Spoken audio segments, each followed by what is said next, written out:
Oui, on voulait juste partager une considération générale par rapport à la vie de l'environnement, par rapport à la santé de l'écosystème, mais aussi par rapport à l'actuelle conception de tout ce qui se fait en République démocratique du Congo.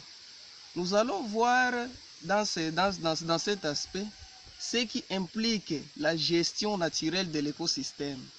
Et quand je parle de l'écosystème, je vois l'homme et tout ce qui l'entoure. Tout ce qui l'entoure, l'homme, dépend des circonstances et de l'environnement dans lequel il vit. Nous avons les animaux, nous avons les plantes, nous avons tout ce qui tourne autour de l'homme, ainsi que lui-même, parce qu'il fait partie de l'écosystème.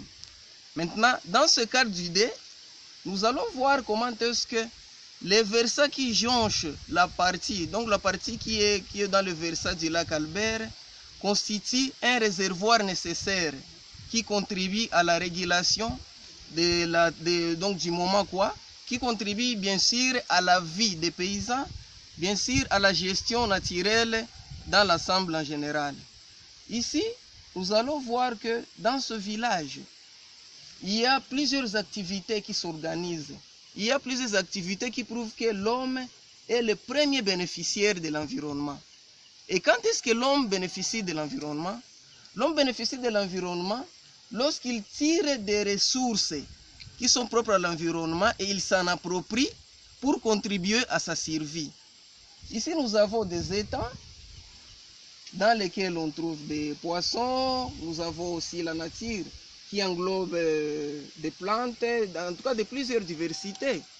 Et avec cela, la vie de l'homme a toujours dépendu de la santé et de la bonne gestion de l'écosystème.